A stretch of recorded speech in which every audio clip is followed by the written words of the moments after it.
It looks to be very likely that a big character from the main story will be returning in the upcoming Spider-Man PS4 DLCs, and there's more to discuss. This video will have spoilers of the main story of the game, so you are warned if you haven't beaten the game yet.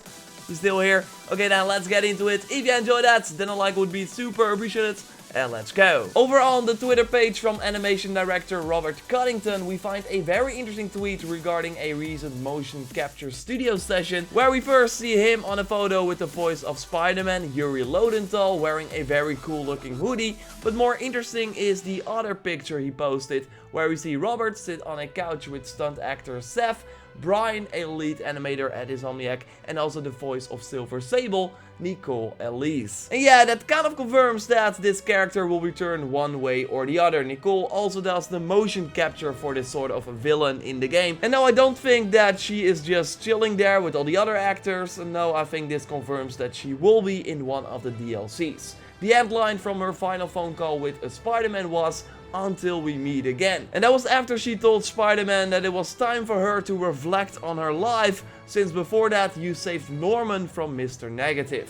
She also brought you to feast after the fight and said you can thank her by not dying. So I think that if she indeed returns, I think it will most likely be as a friend instead of the enemy she was in most of the main game. We got the heist on October 23rd, Turf Wars in November, and then the Silver Lining DLC in December. And when I read that name for the final one the first time, I already linked it to Silver Sable, and now that we know that she is also capturing stuff in the motion capture studio, I think it's extremely likely that she will be part of that third expansion. If we go back to the tweet from Robert, we can kind of say that he implies that after the City That Never Sleeps content, the support for Spider-Man PS4 is over. So he talks about that he got the cool hoodie at the mocap studio today, and then that it was the last day with most of the main cast members. Almost done, it has been a long happy ride, and while I hoped we would see more content beyond the sort of season pass, I always thought that it would end after that, but I think this kind of confirms that as well. We will get to enjoy 3 more stories and new open world activities, and then Insomniac will very likely move on to the next game in their Spider-Man universe. So I would not be surprised if all the planned updates with improvements I mentioned in previous videos, like for the photo mode, like a shortcut and more ways to make cool pictures, and of course the New Game Plus mode, will all release this year as well. That, like, after 4 months the support for this game is over. Not really weird compared to other PS4 exclusives, but still interesting to note.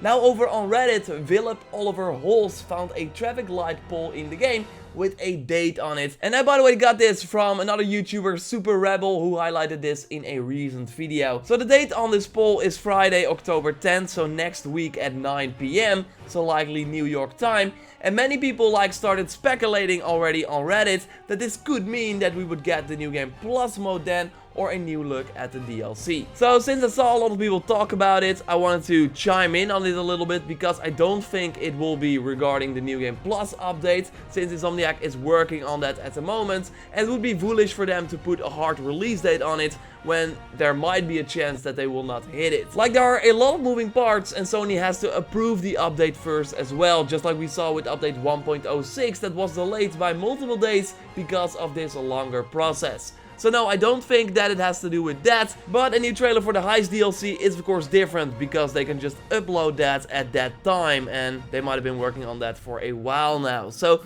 I can totally see that be a hint to that. It would be close to the release of the DLC then as well. But overall though, I'm leaning towards this being nothing in regards to the DLC though, like, it's too far-fetched. What we normally see with DLCs for PS4 exclusives is that they really start the marketing a few days before the release, so people can immediately play it when they see a new trailer as well, or don't have to wait that long. That's why I think October 12th is a little bit too far, but it's also the release date of Call of Duty Black Ops 4, and Sony of course has to deal with that. So I think they want to focus on that game, like have all their social media exposure regarding Call of Duty, and having a DLC trailer for Spider-Man on that day would take away from it. While if they do it the week after, they got all the time with no big release anymore, until Red Dead Redemption 2 of course comes out. Again, I might totally be wrong. I hope that I'm wrong, because I would love to see a new look at the DLC on October 12th, or maybe the New Game Plus update.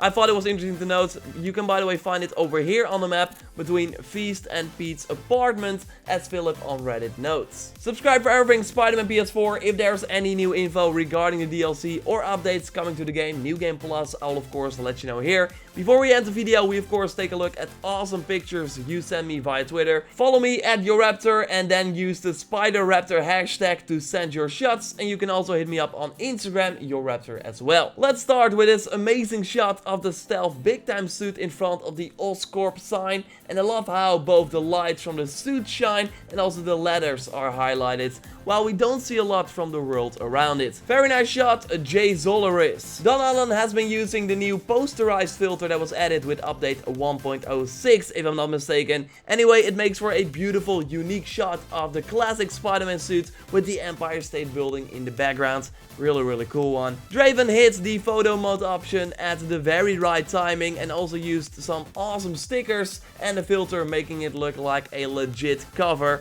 I really like this one, nicely done. Tony Killer Bray had multiple awesome shots, so I had to choose one, and I chose this one of Spider-Man like looking over the city. It's not very original, but the execution is just really well done. Putting Spider-Man on top of the side of the building, and we see like a boat there in the distance. It just gives you the idea that the city is alive while Spider-Man is resting and enjoying the view. We start and end with the stealth big time suit that persists. WSHH, made beautifully thanks to the activation of a suit power that can add some cool effects to every suit. The focus on this underrated suit is great as well. Yes, underrated, I said it. Okay, it's weird to use it for stealth, like it lights up, but overall it's just a really fun suit to use. Again, subscribe for everything Spider-Man PS4. If you haven't already, drop a like to support the channel. Check out my recent video with new DLC info and some developer secrets as well. And I will speak to you next time. Goodbye.